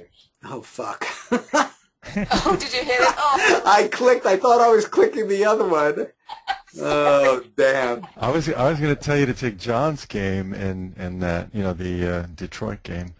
It's okay. You can always offset it by just betting the opposite way. Yeah. Well, I'll wait and see. We kind of promise people. We promise people a parlay on the World Cup. So with John's game, which is a different sport, his was baseball. Yeah. Let's see how I can do that. Can you parlay two different scores? Yes. Two different In fact, I think I will do that. I'll show you how to do that. So I do that, and then I do baseball. Okay. Oh, I see. Okay, so you can. And now it's going to give me everything, and yeah. Thanks, Chris. A little late though. I warned you in advance. I said, don't hit It's confirm. true. You did. Maybe that's Twice. maybe you're being precognitive. So, Maybe. Yeah. Though my sense is to be under 2, well, I'll take a push. Okay. So let me do this one because I'll have to look up. Well, So normally if you would bet 30 on one of them, you might bet like 10 on the parlay because, chances of it losing are much higher. Right. And notice they do keep the odds basically correct. Do you remember what the game was? I don't even remember what the game was. Did I look it up? Did it come out? Detroit, I believe, and Well, yeah, I can look it up too. Detroit, Kansas City. It hasn't happened yet. It's an 8-10 game. It's Right. So I can do the parlay here for real. yeah, you can. It's Detroit, Kansas City. Let me see. So it is. He did this. Under Cass, which I may have put here. And I believe he was taking the under. Yeah, I did on that game. Yeah. Good. Detroit, Kansas City. And that's tomorrow. Okay, you guys. No, that's in half an hour. Oh, okay. So we can parlay it, Here even it though is. they're on Yeah, you different could days. parlay games, right, different dates, different As times. long as Absolutely. neither of them has started. Okay, Okay. so here it is. So he says under Detroit and the Royals. So let me just No. find. Detroit. Oh, sorry. Isn't that right? I need you guys to keep me. Kansas Yeah, City Royals. Detroit Tigers, Detroit and Kansas City Royals. Okay. Okay, so let me find it here. Here it is. So here it is, and it's under 8.5. And again, it's the underdog one. So I've got both of these checked now. Under. Boy, we're really leaning towards under. Now I'll do continue. And I'm going to stick with this 30. And that's it. I do continue, and I only press it once, and then I get to check it. So now for that 30, I will actually win, so I get my 30 back, and I'll win $84. Now you should note, I happen not to be a big believer in this. If I had bet on each of these games individually, I could lose one and win one, and they would sort of balance each other. Here I have to win them both.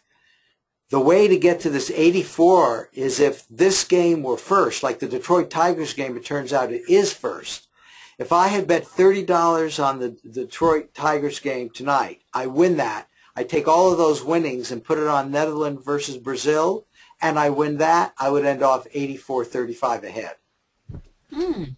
So it's that kind of odds. It's not like they're giving you anything magic with this $30 bet. Notice if I did what I said, Marty, you would win more with a parlay than if you won both games independently. Yeah, he's saying that. Correct, but notice what I said, Chris. If I took my $30 and tonight's game is going to finish before this game starts, because this is tomorrow, right? So I will know if I won or lost this $30. And I will have won, I don't know what it was. It was like $35, say. If I were to take that 30 plus 35, that's $65, and put it on here and win, I would end off ahead 84-35. Okay. So the parlay essentially assumes that you take the winnings from one and put it on the other, and you have to win both. Notice if I lose either one, if I would have lost the Detroit game, I'm done, right? I lost $30. Here, if I lost my Netherlands game, since I took all my winnings and put it here, I'd still lose only $30. But Marty, it only puts your winnings down, not your original $30 lay-down fee. No, the parlay assumes you take the 30 plus your winnings and put it here. Got it. Because the net result is, if I lose this one And, I mean, if I win this one, but I lose this one, I've still only lost $30 because I took my original 30 plus my winnings. But they really weren't winnings, right? Because in the sense of a parlay, they were temporary winnings. So in a way, you don't win any more, and you risk a lot more. You don't win any more. You don't win any more. You don't win any more money in a way. Exactly. And you risk losing your. There's a bigger risk of losing all your money. The bigger risk of losing the full 30, as opposed to putting 30 here and 30 here. If then I could. What happens then? Then you could break even if one wins. Right. And one loses. That's right. I break even because I still have my $30. On the other hand, I'm not sure if I get up to 80. Well, yeah, if they both win, do I get up to 84? I may not, because I didn't. Right, because I didn't make a bigger bet on this one. It turns out, as you can see, it's reasonably complicated, but Scott and I both sort of have the same sense. It's not like it's the greatest thing since sliced bread. When you get up to a lottery level, then you really feel it makes a big difference, because for $10 you can win $1 million. So could we? No, we can't. I was going to ask if we could do a three-way parlay, but we can't because we don't have Scott's route yet. That's right, but in principle you could. Okay. And then it should also maybe be said that if your hit rate is 66%, and which means you're missing one game out of 3, then parlays are probably not the way to go. 2-team parlays, you're going to end up breaking even or losing money. I think most professionals don't play the parlays. Right. Some people are mystified by it because it looks like you're earning a lot more money. And I know someone who runs all the way to Vegas and does a 3-team parlay every time. And it's only because our sports betting group is so good that he came out ahead. But in general, it's not a good risk management strategy. Right. Yeah. I actually agree with that. So I'm going to cancel this bet. Though I'd know by tomorrow when I... Did you wager on the I feel pretty good about this bet, hell. And, everybody's got to wager wisely. For me, I can afford to lose another $30. Yeah, and Cass Oak doesn't come out with a prediction very often, and they've got a pretty good track record. Exactly. And so I'm actually going to do this. But again, in ARV, I always used to say there are only 3 parts to it: the viewing, the judging, and the feedback. But in fact, there is a 4th part that's equally important, and that is the wagering. And you have to remain comfortable with that, just like you do with the other 3, because we live in a world where everything is interconnected, and the wagering is part of it. If you start wagering where it's not comfortable, I believe it'll actually affect your ARV results.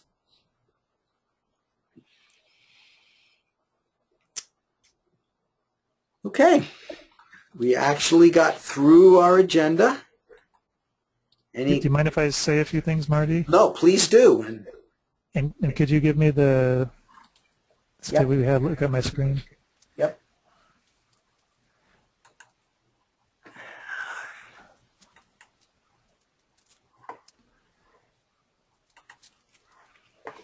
It's all yours. All right. You have to tell me what you're seeing. Do you see in my spreadsheet here? I am seeing it very big, though, and like only...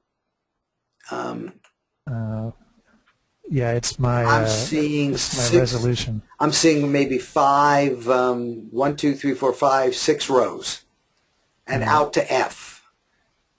Okay, that's okay. So we'll just look at one of these at a time. Okay. So I want to do this. I know you made your presentation really simple, where they just had one image to judge against. Well, most of your examples, they didn't judge the other target. But here's an example of how to score it if they do judge the other target, and you get 4 scores. So these are more or less, these did come up a couple of weeks ago. So this person picked side 1, and you can see that they had a very high score for side 1 against the winning target.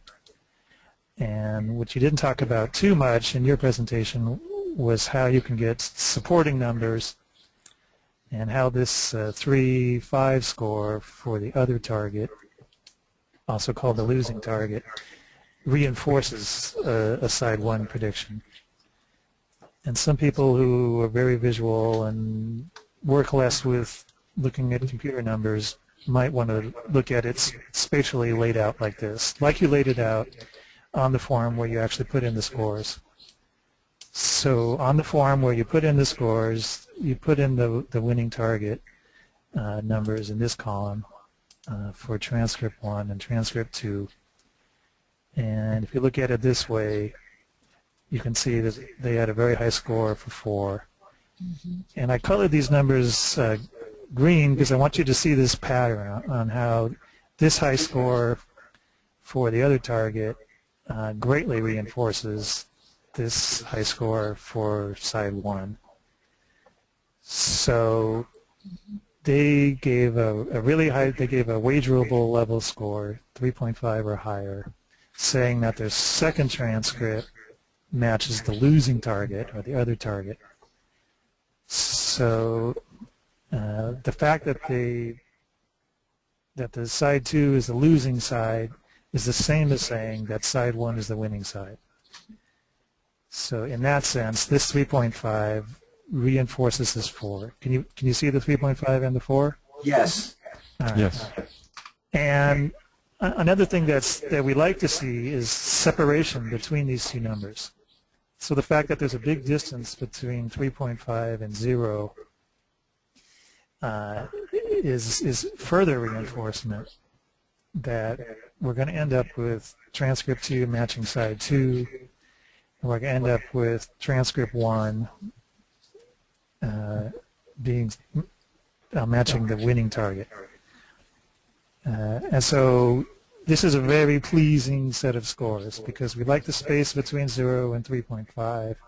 We like the space between 4 and 1. And we like the fact that 3.5 is kind of in this corner and 4 is in this corner. And they all say the same thing very strongly, that side 1 is going to be the winner. And so I could look at another example here. So you can see here in these brackets, and you can see here by the missing column, that this person did not look at the other target. And they may have had a good reason for that. In fact, in Nancy's head, when she decided not to look at the other target, it might have been because she's had bleed-through or displacement issues in the past.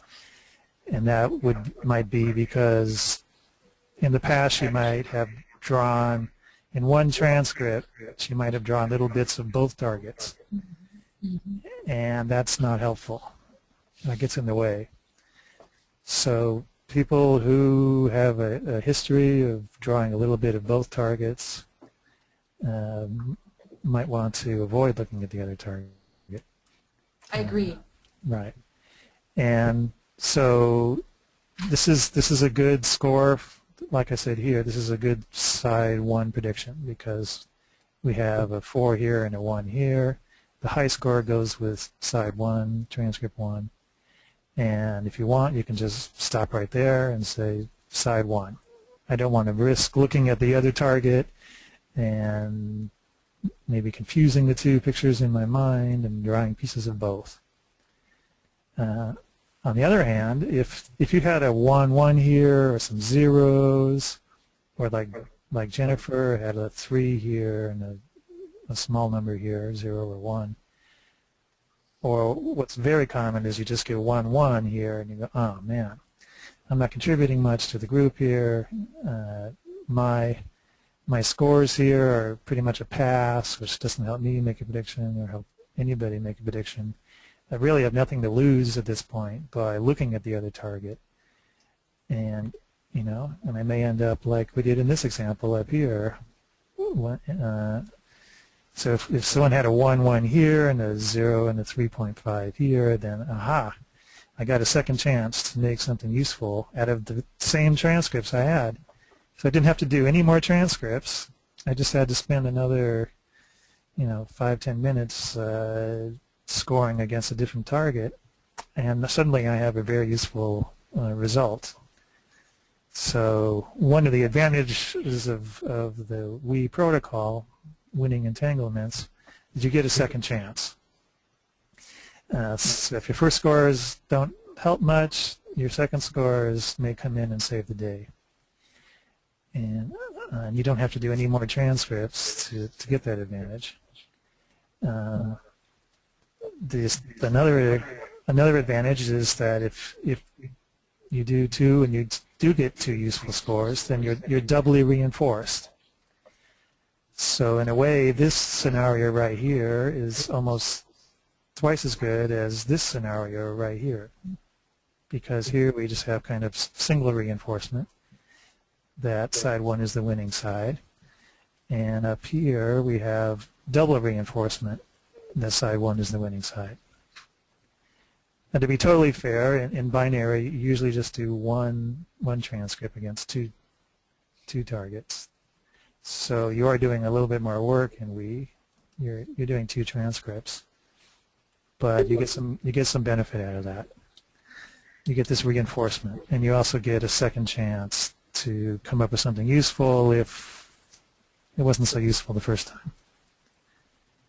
And just to look at a few other examples, so here's a good side 2 prediction.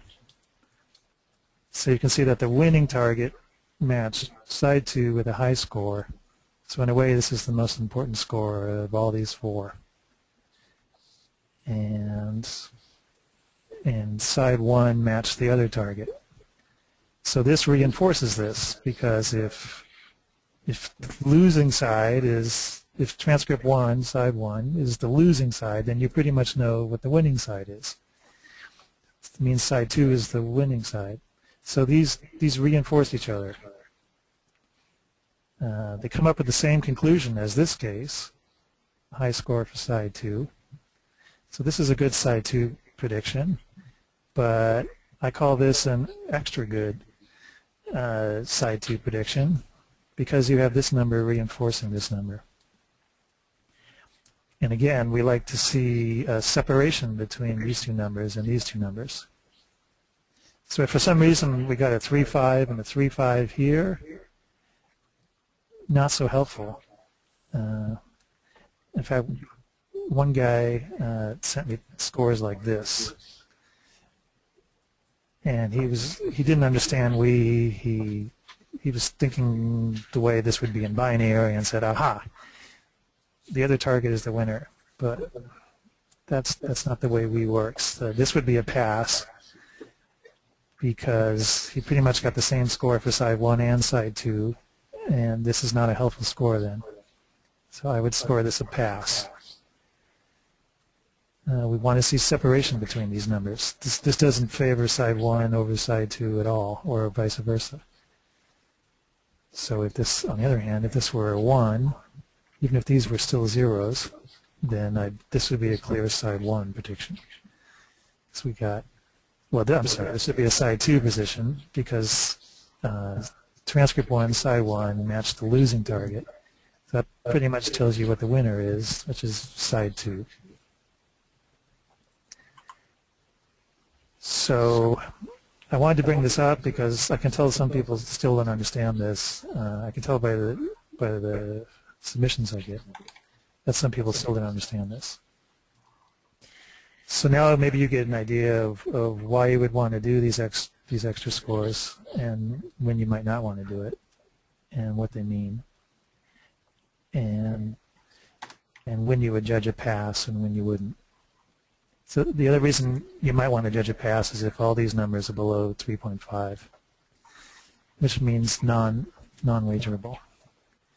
And these go in your cumulative score. Whenever you make a prediction that isn't pass, if you pick side 1 or side 2, then your cumulative score even if the group decides it's a pass, your individual score goes in your cumulative score. So, there's a place where you can go and see a graph, and you can see your entire history of all the predictions you've made, and which were hits and which were misses. So if you get a bunch of scores below 3.5, it means you probably wouldn't bet money on this prediction, and you also might not want to bet your score, your cumulative score.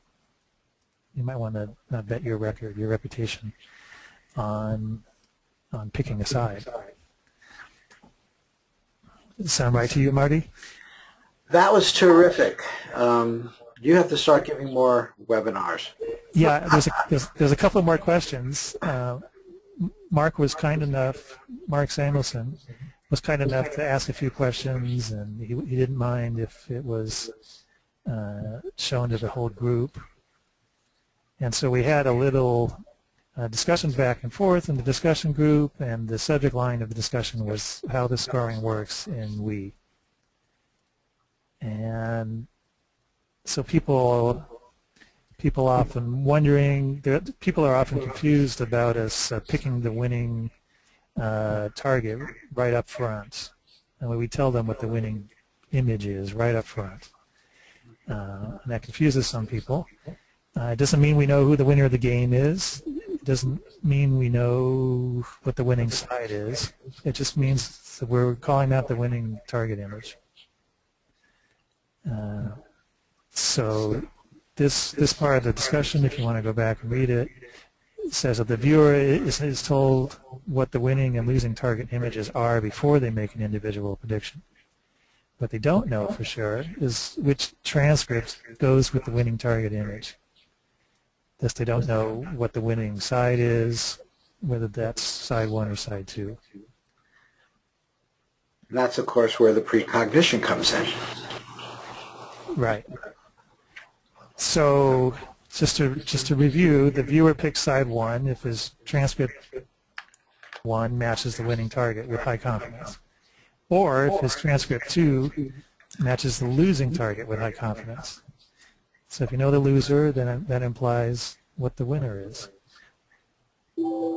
So in this example, the person did not do the other target. And in computer notation, these square brackets mean something's optional.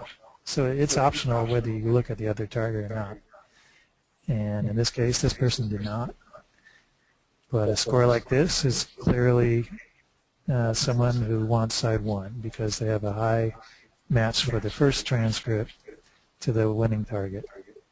First transcript, side 1. And I didn't mention what kind of the threshold is for the separation that we like between these two numbers. Ideally there's at least 2 points in between these two numbers. Some people will say 1 is okay. So if this was a 4.2, 3.2, they may still say, okay, that's a side 1 prediction. If there was no space between them, it would be a pass. If the score was 4 and 4 for side 1, it doesn't really tell you anything because both transcript, both sides matched equally the winning target.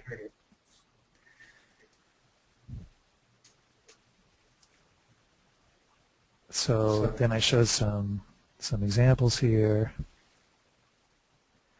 And then there were other questions. Like at the end of scoring all this, this was implied in what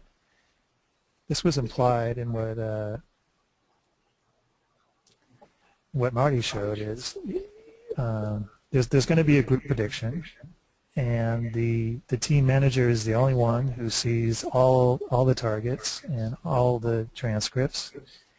It definitely would not work if the viewers saw all the transcripts and all the targets, because then they'd be drawing all sorts of stuff they shouldn't be drawing. They'd be looking at things that are basically confusing. So if it isn't clear, in general, everybody gets different targets, different images. So unlike in a class where we're all looking at the same target, and it's fun to compare notes with everybody, and how we all picked out same things from the same target. In this system, and in fact all of Marty's systems, I think, that are computerized, everybody gets different targets to look at. So I might see some dolphins, and somebody else may have a building to work with. And in a way, that's good. It cuts down on bleed-through, and it cuts down on us comparing notes if we actually talk to each other. And it cuts down on any telepathic link that we might have with our members in the group, or people that might even be doing this in the same room with each other. So everybody gets different targets. The only person who sees all that is the manager. So the moral of that story is you're going to see everybody's scores. You won't see what scores went with which people, but you'll recognize your score. And you can place a bet based on the strength of your own transcript, because nobody can judge your transcript better than you to some extent. Nobody can see what you saw during the session if you didn't write it down. So you can bet on your transcript. You can bet on what you see there, on what everybody scored. So if 5 people scored side 1 and 2 people scored side 2, you may say, okay, I'm going to bet on side 1. Or you can go on the official group prediction, which may be totally different than what you see. You may see 5 scores for side 1 and 3 for side 2, but me as the group manager who actually got to see all the transcripts may say, okay, this guy's a total beginner. It doesn't look like they knew how to fill out the form correctly, or they may be overly generous in scoring themselves, or they may be under-generous. They may not see all the great connections that an experienced remote viewer or experienced judge can see between the transcripts and the target. So the official group prediction from the judge may be different than what's obvious from looking at all the group scores. So you have 3 ways to go on that. You can bet on your own transcript. You can bet on the group, what you see the group scores are, or you can bet on the official prediction that the group manager makes after looking at all the transcripts and all the targets. So again, on the TAR scale, 3.5 is wagerable. The scores below 3.5, I may weigh those and say, okay, those are leaning toward side 1 or side 2, but I'm not going to give them as much weight as the scores above 3.5. And this may seem obvious, but people ask about this all the time. And when people see all those scores in their email of what everybody voted, those are the self scores. I don't change the numbers, even if I disagree with them. I don't change the numbers that people put for their self scores. So those are the scores that people gave themselves. And if I disagree with them, then that will factor in with my total prediction for the group.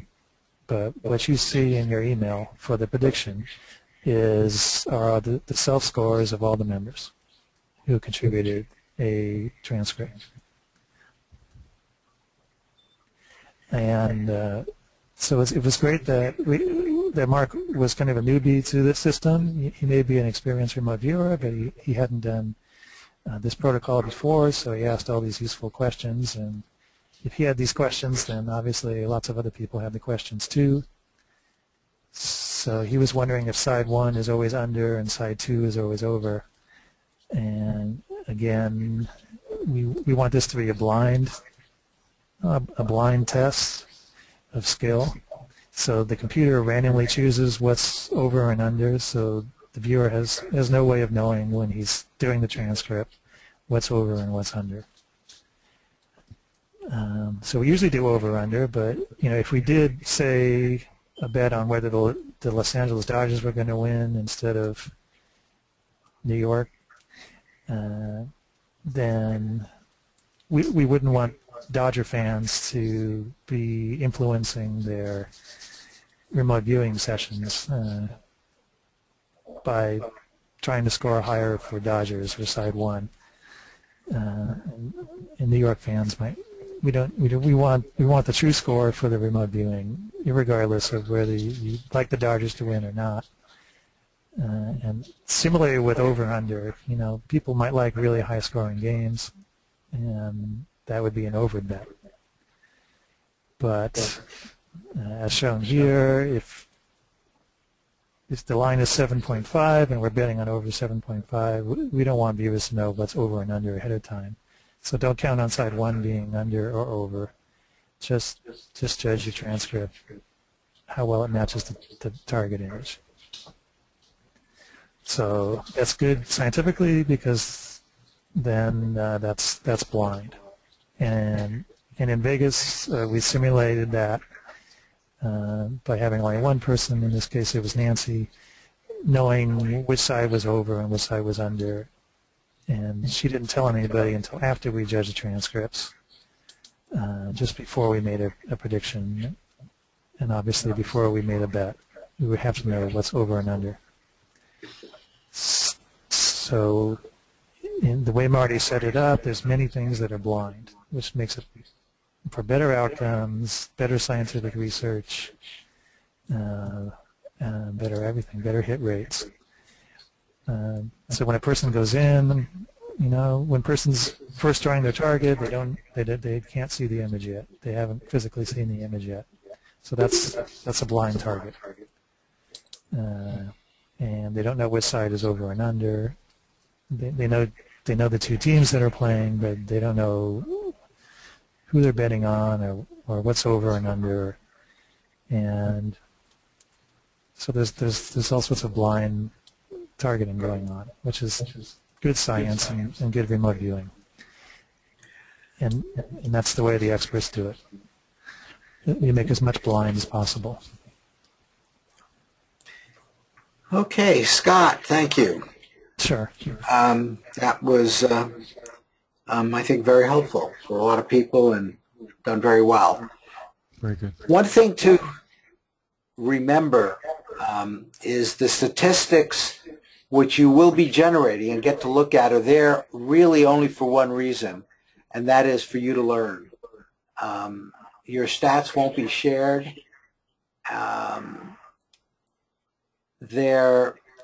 You will probably do some experimentation in terms of when you decide to make a personal prediction, what you do with the 3, 4s, and 5s. As we keep talking and you get to see more and more of these numbers, we do tend to converge, which is very valuable, especially for the group manager. But remember, all of this is set up so that you'll just A, enjoy it, and B, get better and better at it. Any other questions, comments before we close this? Thank you very much. Thank you. Thank you. Yeah, you're certainly welcome. We're still all having fun, and keep precogging. Did you say you were Full going moon to do another tomorrow. one? Sorry. Go ahead, Chris. No, I was just saying there's a full moon tomorrow. Yes. Yeah, that's good for accuracy. Was it the full moon or the half moon? Or I have to tell you, and still until we get more data from people other than Greg K. That's true. I'm not going to change when I do. Plus, if you do that, you only get to do it for a few days a month. I'd like to believe we're stronger than that. I mean, we've certainly seen good sessions lots of other times. Oh, Marty, we always need a reason to go out and howl at the moon. Hey, it can't hurt. So will there be another webinar soon? I forget when you said. I would like to keep these up, yeah. Okay. Do you feel the need for one in any area? Do you think some of the newbies might want one in particular? Well, I was hoping for one on the Forex, but I don't want to No, influence? that is good. Yes, I was going to do another one. John was very interested in that, so I thought I might wait a little bit. I had thought about doing it this Monday, but right now it seems a little bit too soon, and there's just so much other stuff going on right now. Is John on vacation? Yes.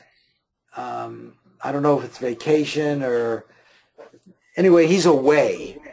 But I will do that, and I will commit to doing another Forex webinar as soon as it makes sense. And maybe I should dig out. We do have one that is in, I think it's actually on YouTube someplace. Let me make a note to find that. I think I know where. I think I can get it. I think I got it. Okay, Actually, maybe you can send that. Why don't you? I'll send it to you, and you can send it to for a reminder for me too. Why don't you, Nancy, give that link out, but also say in there Marty's committed to doing another one, and I will. I may do it a week from Monday. Perfect.